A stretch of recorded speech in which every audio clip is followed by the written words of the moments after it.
¿Sí? ¿Ven la idea? ¿Alguien más? Pero no levanten todas las manos a la vez, por favor. Espero que cuando estén en el examen no vayan a estar preguntando así. ¿Verdad?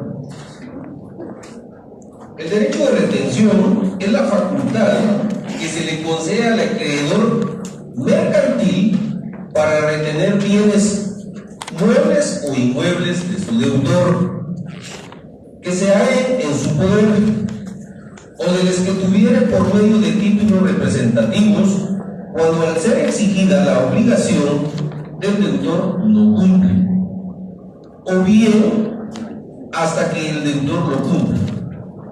El artículo 682 del Código de Comercio nos dice que la retención funciona como una garantía a favor del acreedor que desea hacer efectiva la obligación.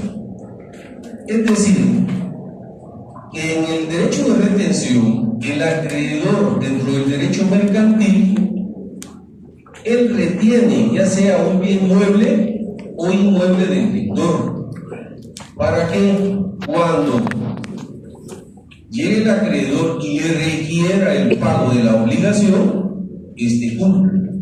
En caso de que no cumpla el pago, pues el acreedor tiene el derecho a retener el bien mueble o inmueble que hayan pactado las partes.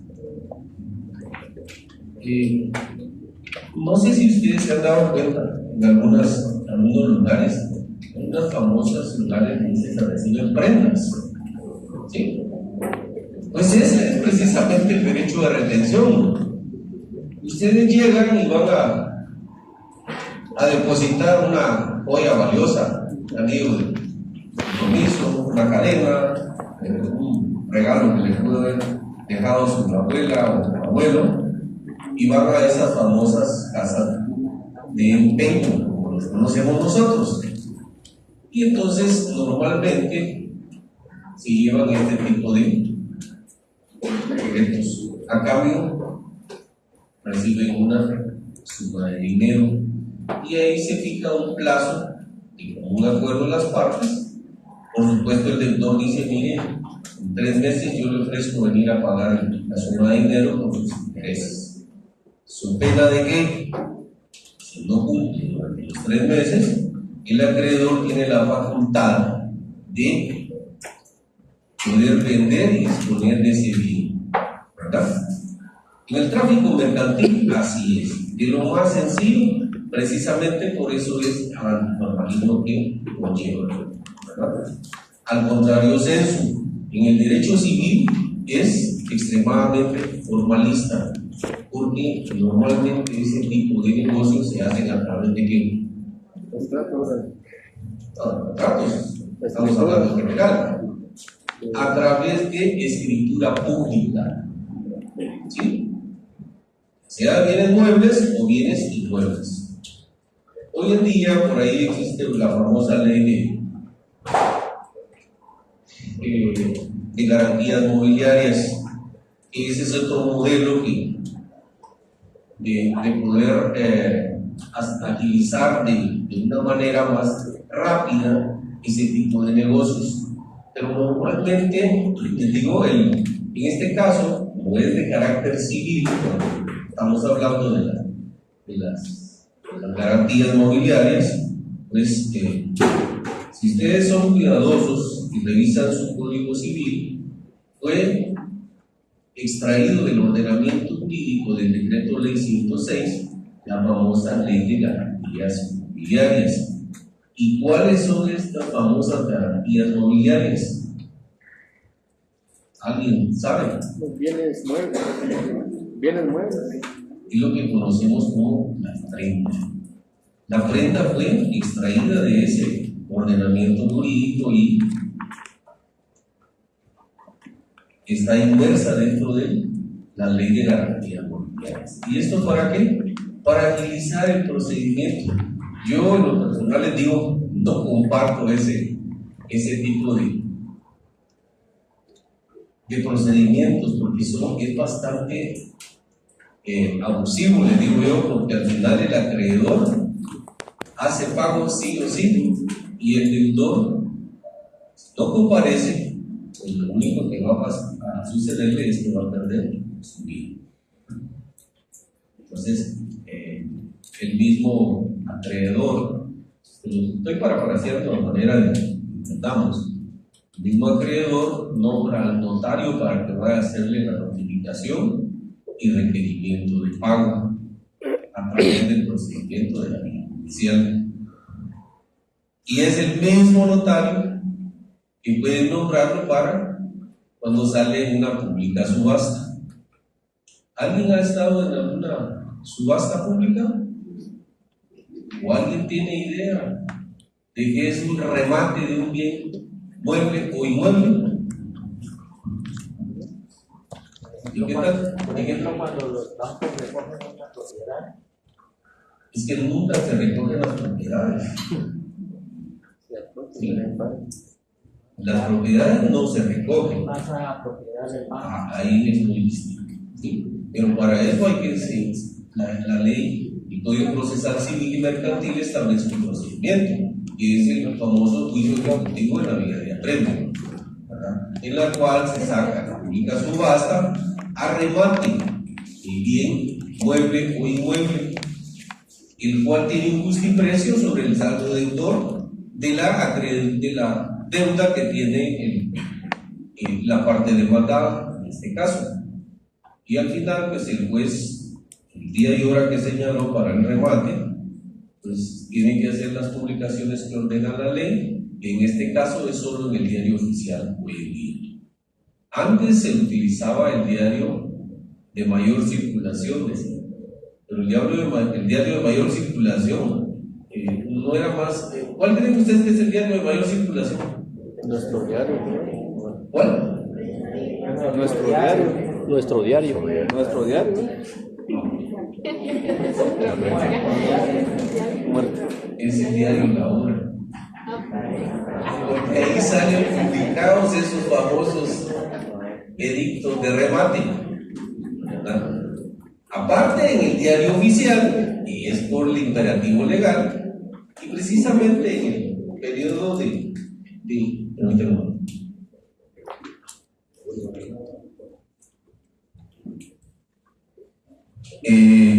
el gobierno de Jimmy Morales hicieron una reforma a ese procedimiento y únicamente dejaron el diario La Hora. Entonces Presa Libre ya no se abasteció de esa suma de dinero que normalmente le ingresaban producto de que la mayoría de bancos utilizaba también el diario Presa Libre para dentro de los diarios de mayor circulación, pero como expulsaron el ordenamiento jurídico con la reforma que le hicieron, entonces ahora ya solo es el diario oficial, que es donde se publican las leyes cuando en todo el procedimiento de la iniciativa de ley hasta que se da su publicación en el diario oficial. Eso lo deberían de saber si eso está en la Constitución Política de la República. ¿Cuál es el plazo que establece la ley para las publicaciones? 8 días, al menos que la misma ley lo amplíe o restringe. ¿Pero 8 días para qué? Para su vigencia. Para que entre en vigencia, a menos que la ley Amplíe o restringe amplíe o restrinja ese plazo. Y si no se fija plazo, ¿cómo debemos de entender? al día siguiente.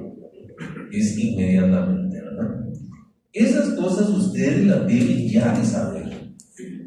¿Por qué? En Procesal Civil 1 y Procesal Civil 2 se mira todo eso, pero como que pasaron de noche. Miren, es importante que lo recuerden y lo vuelvan a estudiar, porque para poder entender el derecho mercantil vamos a tener que ver toda esta clase de procedimientos, solo que desde el marco mercantil, ¿verdad? Los que pasaron de noche o se fueron a la escuela de vacaciones, creo que estuvieron más, ¿verdad? ¿Cuántos se fueron a la escuela de vacaciones de Procesal? Son valientes. Retomando el tema de la retención, pues ese bien mueble o inmueble del que acabamos de mencionar, es el que se saca en la subasta para hacerse pago el deudor por el incumplimiento de este, ¿verdad? En cambio, si hablamos de un contrato civil, pues como ya se los decía, tienen que presentar la demanda, hacer las publicaciones que establece la ley, señalar día y hora para remate, hacer la adjudicación, oportunamente fijarle un plazo para que otorgue la escritura traslativa de dominio y en rebeldía de él, el juez la va a otorgar. Eso es lo que, así que usted lo que usted. En rebeldía del demandado, el juez otorga la escritura traslativa de dominio. Esto lo encuentran regulado ustedes en el artículo 325 del Código Procesal Civil Mercantil. Por eso les preguntaba si alguien había estado en algún remate, el cual hay postores, cada quien hace una postura, pero no porque se vaya a poner de una determinada forma. Postura les llama cuando él ofrece una cantidad de dinero por ese bien, mueble o inmueble, ¿verdad? Adicionalmente, dice que es el derecho de retención. El derecho de retención opera bajo el régimen establecido en los artículos 684 al 687 del Código de Comercio. ¿Quién me puede leer el artículo 684? Es cesación. El derecho de retención cesará si el deudor consigna el importe de la deuda o da garantía suficiente por él. Ahí cesa el derecho de retención. ¿Y qué dice el 685? Transmisión de bienes. El derecho de retención no cesará porque el deudor transmita la propiedad de los bienes retenidos. ¿Qué es lo que pasa? Normalmente esos bienes, llámese un bien mueble, pues van a tener un justo título. El hecho que yo lo endose a favor de una tercera persona no lo exime de la obligación, porque el acreedor tiene el derecho de írselo a cobrar al tercero que lo adquirió, entre comillas, de buena fe. Y no puede haber buena fe, ¿por qué?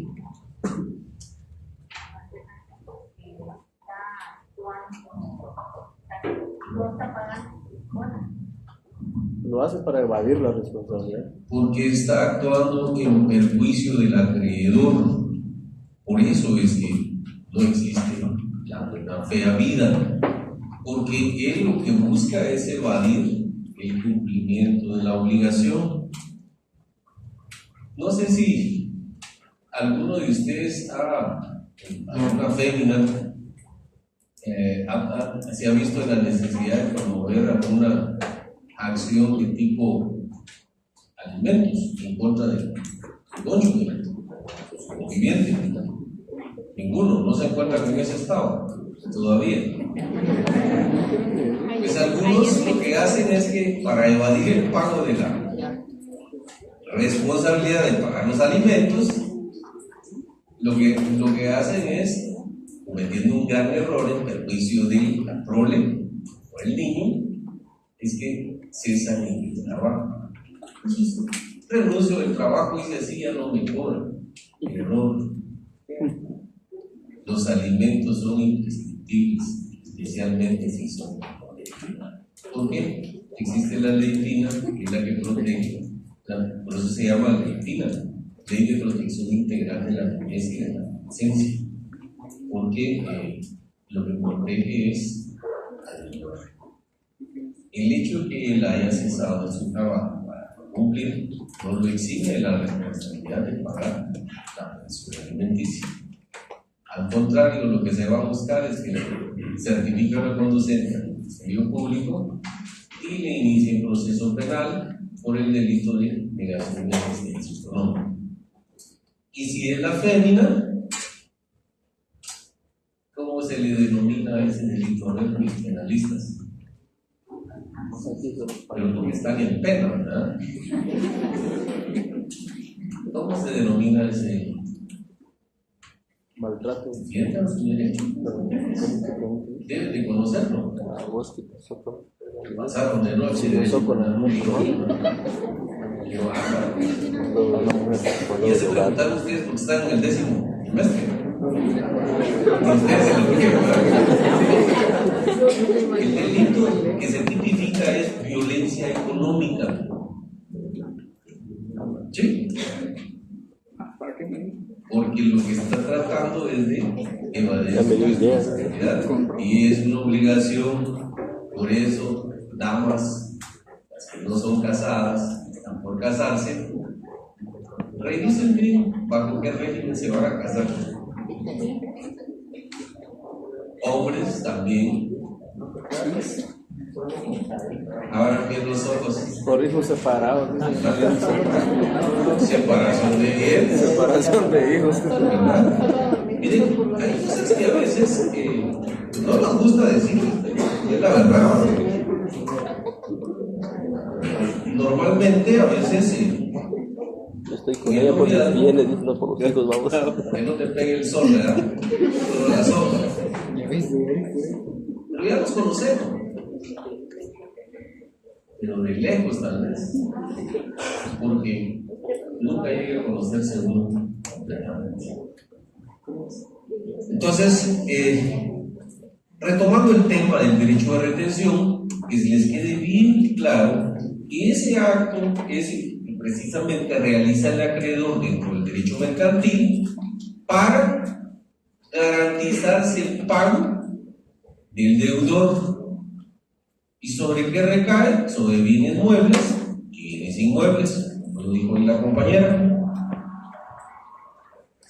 ¿Quién me puede leer el artículo 687?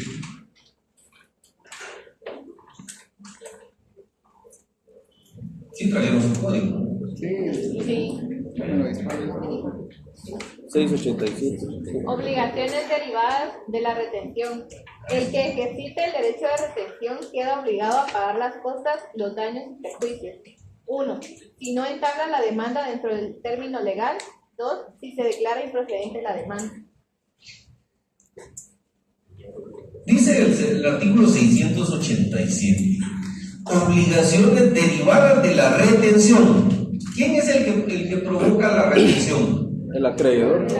El acreedor que en él queda. Y dice, el que ejercite el derecho de retención queda obligado a pagar las costas y los daños y perjuicios que cause.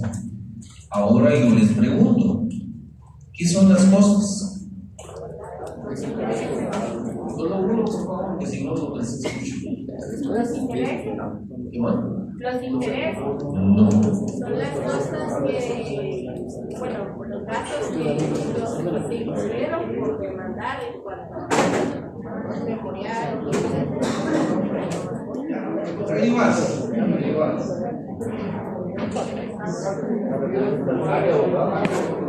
Es correcto.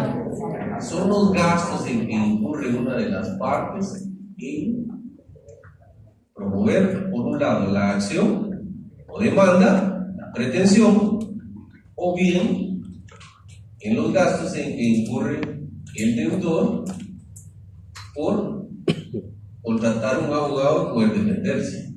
O sea que siempre trabaja para todos. Eso es bueno. Morir. El artículo 572 del Código Procesal Civil y Mercantil establece las costas. Y ahí van a encontrar cuándo existe buena fe, cuándo existe mala fe. Dentro del derecho civil. Sin embargo, le tenemos que aplicar el Código de Comercio precisamente por este artículo 687, cuando el acreedor es vencido o el deudor. El juez tiene obligación por imperativo legal de condenar al pago de las costas, dice, al vencido, ¿verdad?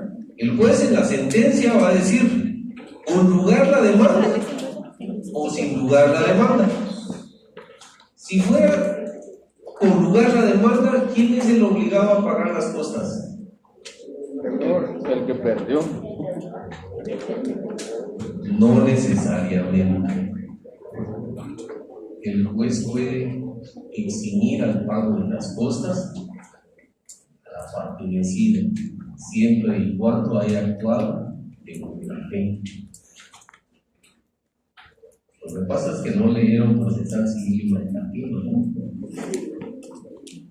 Miren, todo esto es la importancia que tiene y la integración que hay que hacer de las leyes y conocerlas para poderlas aplicar a un determinado caso.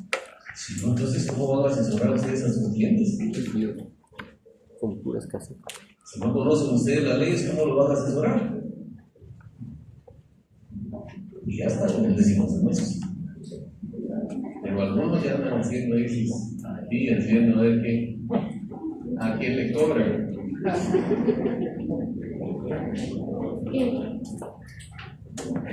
Dice, el derecho de retención opera bajo el régimen establecido en los artículos del 684 al 687 del Código de Comercio. Primero, cesa la retención si el deudor consigna la suma deudada o la garantiza. 2. La disposición que el deudor haga de los bienes retenidos no afecta la retención. 3.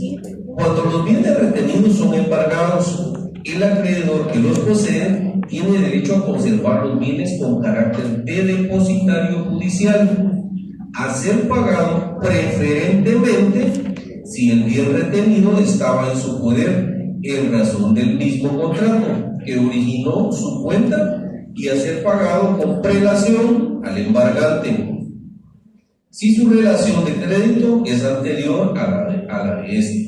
4 dice, el acreedor que tiene pagará costas judiciales, daños y perjuicios si no entabla la demanda dentro del término legal. ¿Y cuál es el término legal que nos otorga la ley para promover la acción con pretensión?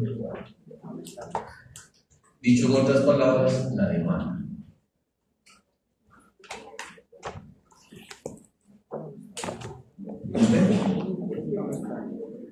No, ¿cuál es el plazo que establece la ley? Es lo que estoy preguntando. ¿Alguien?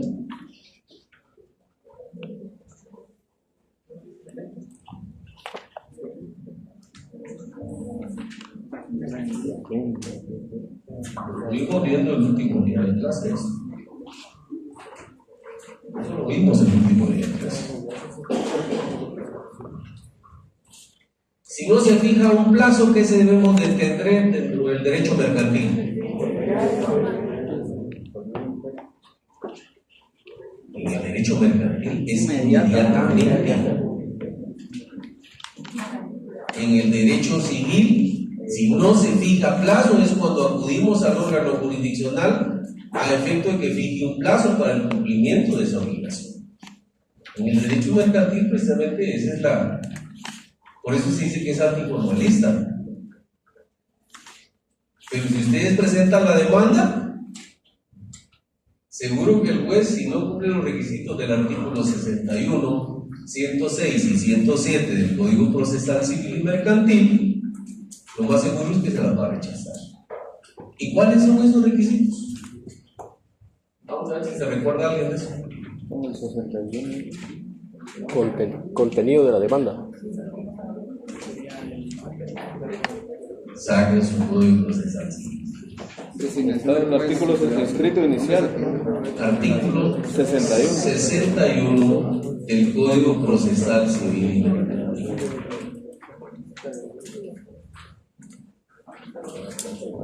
¿Ya lo ubicó? Designación del juez. ¿Ve? 8 requisitos. Así les hace un recordatorio a los compañeros.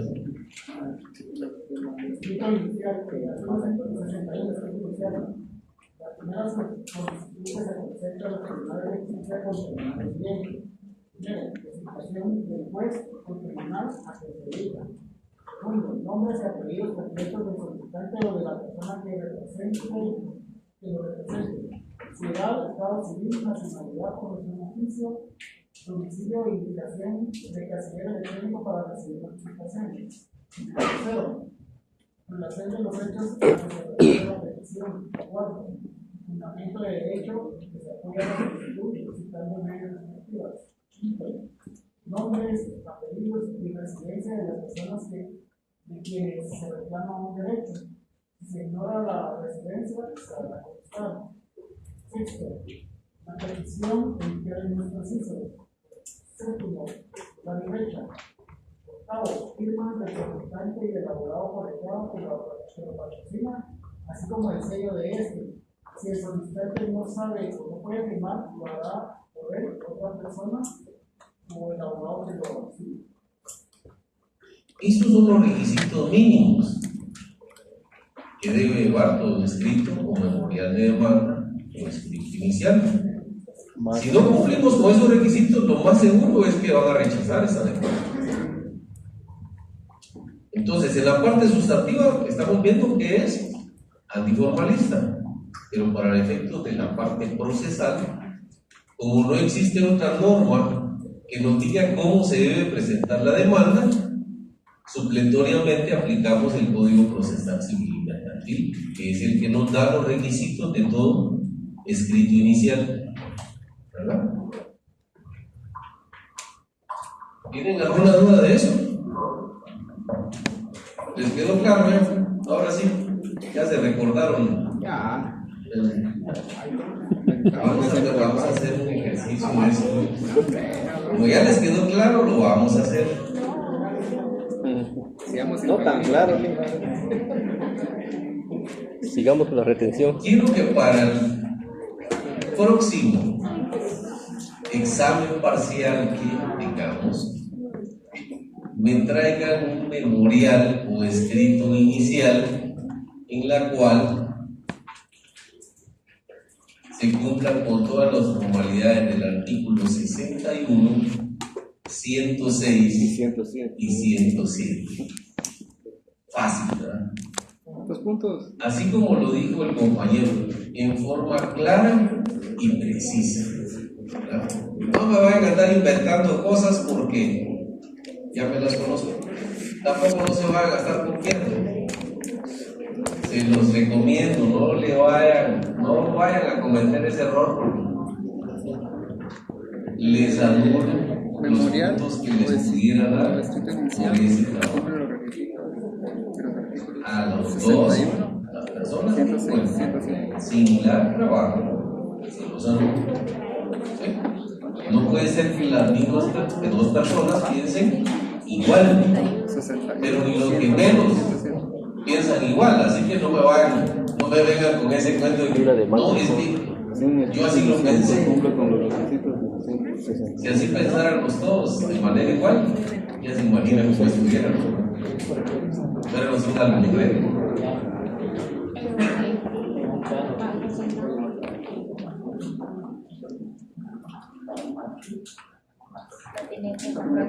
Lo siguiente que vamos a ver es la nulidad de las obligaciones plurilaterales. Nulidad de las obligaciones plurilaterales. ¿Qué entendemos por nulidad?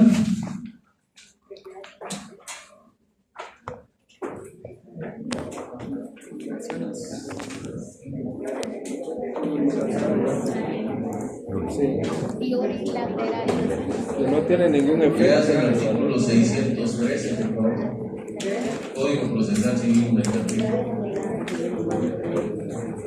Aquí van a tener que traer los códigos porque yo pregunto. Que los di 613. Leemos. Procedencia a la nulidad. Dígame. Procedencia de la nulidad. Podrá interponerse nulidad contra las resoluciones y procedimientos que se indican a la ley cuando no sean procedentes los recursos de apelación o casación. Ya se dio cuenta que no era lo que estaba diciendo.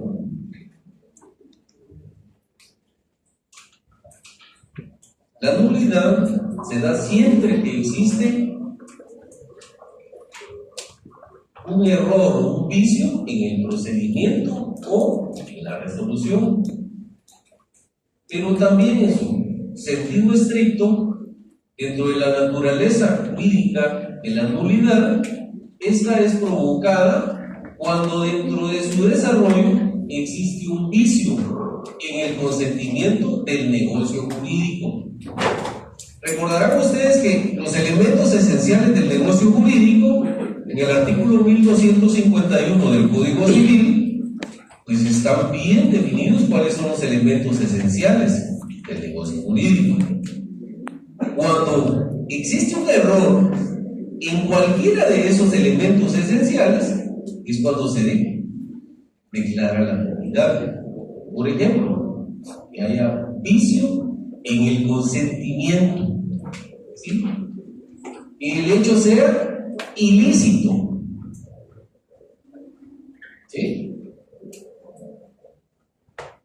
Entonces, por eso es la importancia de por qué tenemos que conocer la nulidad.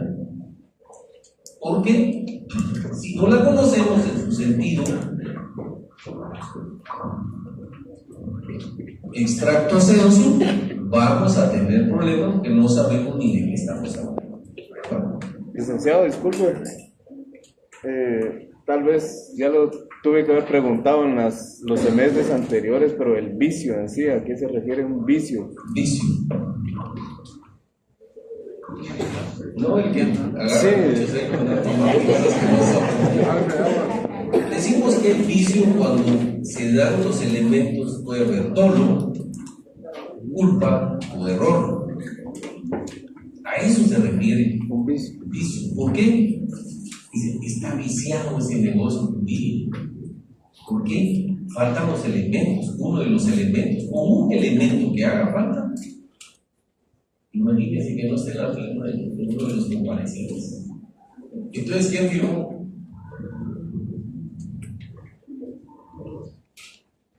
Sería una nulidad absoluta, ¿verdad? Porque ahí no hay consentimiento, si no está estampada la firma del sujeto que hicieron comparecer en ese negocio jurídico. En el derecho mercantil se da otro fenómeno, con los famosos contratos de formulario de las tarjetas de crédito, ¿verdad?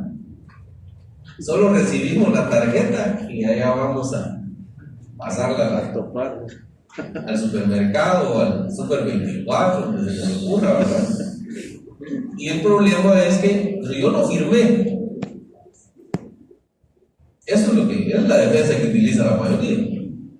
Pues yo no firmé nunca. En el momento mismo que usted utilizó ese plástico y lo pasaron en la cinta magnética, automáticamente se está adhiriendo las obligaciones de ese contrato. ¿Verdad? Y usted la defensa, yo no firmé, pero sí lo usó. Si usted alega eso, ¿en dónde queda la buena fe? Habida.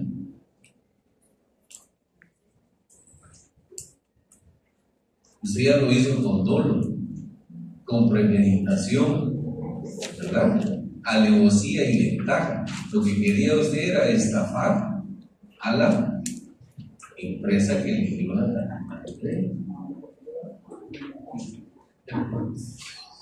Pues todas esas situaciones son las que nos encontramos, y dentro del tráfico mercantil, pues así es como lo miramos.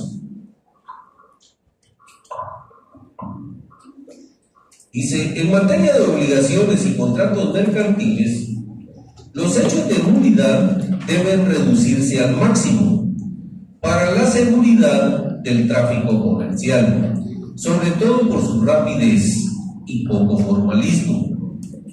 En el Código de Comercio se establece que la nulidad que afecte la obligación de una de las partes en un negocio plurilateral no anula la totalidad del negocio jurídico, sino únicamente con relación a la parte que provocó la nulidad, salvo que ese hecho haga imposible la exigencia del negocio. La nulidad de estos negocios se rige por el Código Civil. Y regresamos otra vez al Código Civil. ¿Por qué? Y por eso les decía yo que revisaran el artículo 1251, que es donde nos establece la ley cuáles son los elementos esenciales del negocio jurídico. ¿Quién tiene su Código Civil ahí? Léalo, por favor. 1251. Artículo 1251. El negocio jurídico requiere para su validez capacidad legal del sujeto que declara su voluntad. Una pregunta. ¿Será que un menor de edad puede celebrar un negocio jurídico civil o mercantil? No. ¿Por qué? Porque no tiene la capacidad Ahí está. legal. Ahí estamos viendo un vicio de eso. Por favor. Consentimiento que no adolezca de vicio y objeto lícito. ¿Qué sucede? Si yo no doy mi consentimiento, por eso es un elemento esencial del negocio jurídico. Yo doy mi consentimiento a cuenta de que tengo que pagar una deuda. Y por eso le digo, en el tráfico mercantil dice que es antiformalista. A usted, cuando está en un centro comercial y están regalando tarjetas de crédito, eso no es cierto. Aquí, perdón, pero nada es regalado. ¿O sí? Nada es regalado. Todo tiene un costo. Si yo le dan la tarjeta, mire, le vamos a exonerar que paguen los primeros que no paguen los primeros 2 meses. Sí, cuando les llega el tercero ya les llega el costo de los 2 meses que supuestamente les dieron de beneficio, no les exoneraron. ¿Y cuál es el problema que se da ahí? Que no hay nada por escrito. ¿Verdad que no hay nada por escrito? Pero como ustedes pasaron el plástico en la cinta magnética, sí, no tenga pena ahí, cobren. Están aceptando. Y la aceptación por el uso de esa tarjeta. Entonces ya empiezan a cobrarles gastos administrativos, gastos de manejo de cuenta, intereses, mora y capital. Todo eso no fue lo que gasté. Esa es la forma de vender. Por eso es que la ley en tarjetas de crédito, miren a los cuántos años vinieron a sacar una ley que, entre comillas, va a beneficiar al usuario. ¿Ustedes creen que va a beneficiar? Esto lo que va a provocar es que a muchos ya no les van a dar tarjetas de crédito. Y las empresas que se dedican, los bancos que se dedican a dar, se van a tratar de cuidar de que les van a dar únicamente a las personas que tengan la capacidad de pago. Y por eso les digo, miren, es muy importante que ustedes cuando hagan ese tipo de negocios se cercioren. Bueno, el problema es que a veces no leemos las letras pequeñas, las cláusulas pequeñitas que están ahí, pero es que es para no gastar papeles. La gente compra, no hay problema. El problema es cuando ya le llega el estado de cuenta, ¿verdad? Ahí es donde se vuelve el problema. ¿Por qué? Porque ya nos está afectando nuestra economía. Entonces debemos ser muy cuidadosos cuando hacemos la tarjeta de crédito. Y no se crean ese cuento que es gratis. Nada es gratis. O le regalaron a ustedes los semestres que llevan ahorita. Hicieron un esfuerzo en venir, estar guardando los presentes, ¿verdad? Los verberos, etcétera, ¿verdad? Bueno.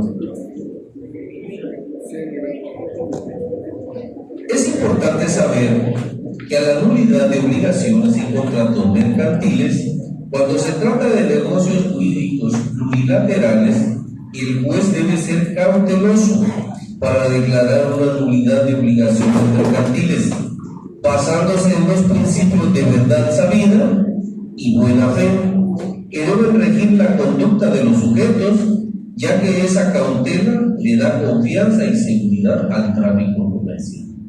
Es decir, que el juez, para poder declarar la nulidad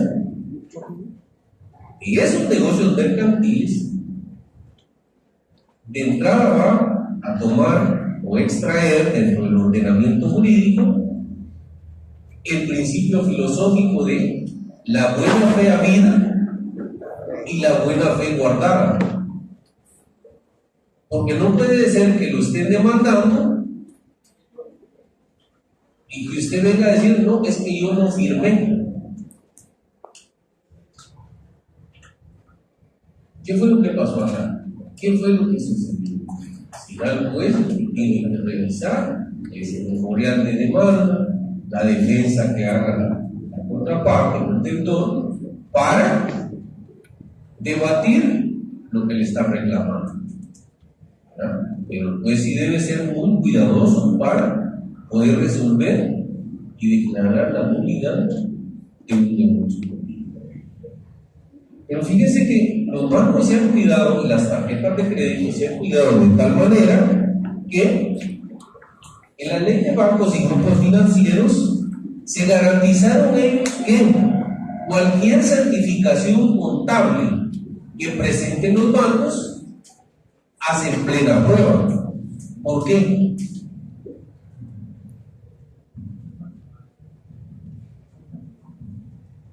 Porque con eso se garantiza el pago.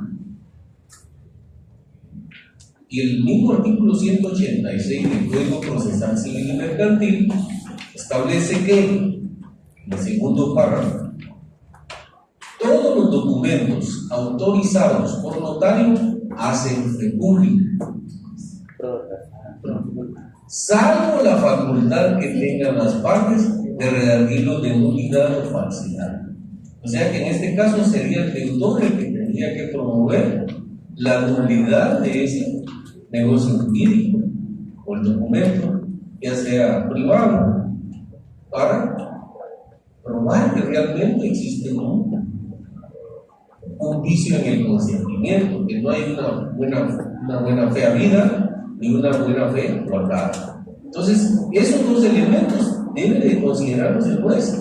Y el demandado, el que en su momento recibió la tarjeta y la va a pasar a la cinta magnética cuando va al supermercado, él es el que tiene que probar, porque la otra parte ya está garantizado solo por la certificación contable que extienda el contador de la empresa, banco, que le haya otorgado el crédito de la tarjeta.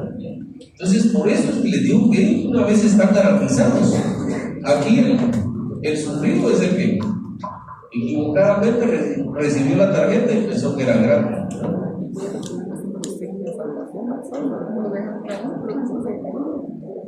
Pero también tenemos que ver la calidad de las mercancías.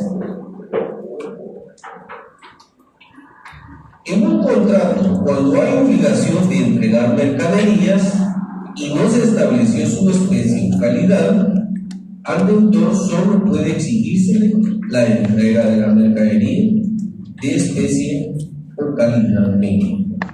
La cantidad de las mercaderías no constituye una especialidad de las obligaciones mercantiles. El beneficiado con esta fórmula es el comerciante, aunque no siempre. ¿Por qué? Ustedes no sé si han notado, se los dije en otro momento, que cuando uno va al supermercado tiene que tener mucho cuidado qué producto está consumiendo. Tienen una fecha de creación y una fecha de vencimiento. ¿Qué pasa si un producto está vendido fuera del plazo que está del principio?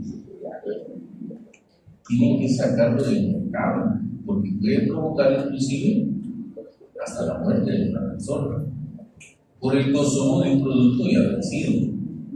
Algunos dicen, no, pero si solo tiene 2 o 3 días suficientes. No todos los cuerpos asimilamos los alimentos de igual manera. Entonces, sí deben de tener cuidado. Pero ¿qué sucede cuando se va al mercado a comprar las verduras? ¿Verdad? ¿Qué pasa ahí con ellos? Se supone, ¿verdad? Y si no son frescos, ¿qué pasa? Lo más seguro es que no los va a vender, porque las mamás, las esposas, las novias, las que acostumbran ir, o los que acostumbran a ir, hombres, a hacer compras, pues se van a percatar de que la verdura que les están vendiendo sea fresca y que no tenga 2 o 3 semanas de estar ahí empaquetada en los canastos. No, pero es fresca la verdura, pero así es fresca. Digámosla. ¿Qué pasa con los aguacates? Cuando ustedes compran los aguacates, dicen, ¿qué fenómeno? ¿Qué es lo que provocamos nosotros cuando compramos un aguacate? No podemos determinar porque la fruta está cerrada, ¿verdad? Pero si lo abrimos, a veces nos damos cuenta que está negro. La semilla ya provocó porque la maduración no fue la más adecuada. Entonces lo que pasa es que el producto, esa mercadería, ya no está apta para consumirlo. Entonces hay que tirar. Entonces, todas esas cosas son las que tienen que tener cuidado todos, sin excepción a la regla. No consuman productos que ya tengan fecha de vencimiento, e inclusive hasta la misma medicina. ¿Sí? La medicina, por ejemplo, los antialérgicos o los antigripales, tenemos que revisar cuál es la fecha de caducidad de esos productos, porque si no nos va a provocar un desastre que hasta la muerte le puede provocar a la persona.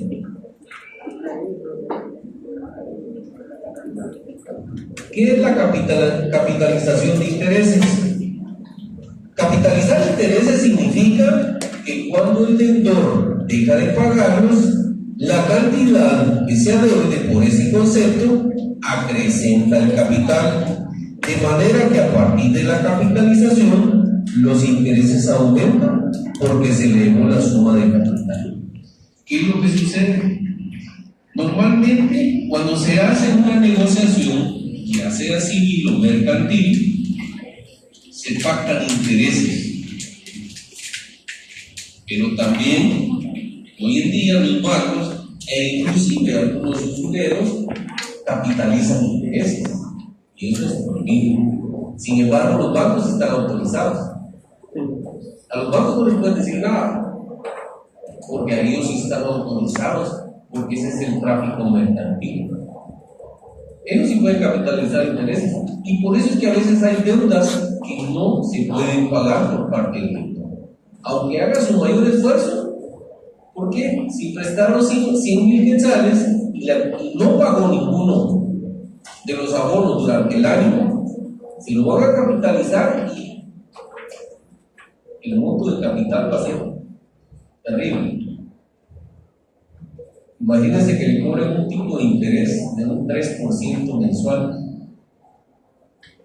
Al año, ¿cuánto estamos hablando? Es un 36%, porque se multiplica por 12. De 100,000 le sacan el 36%, ¿qué cantidad nos da? 3.600. 3.600 mensuales. Multipliquen esos por 12.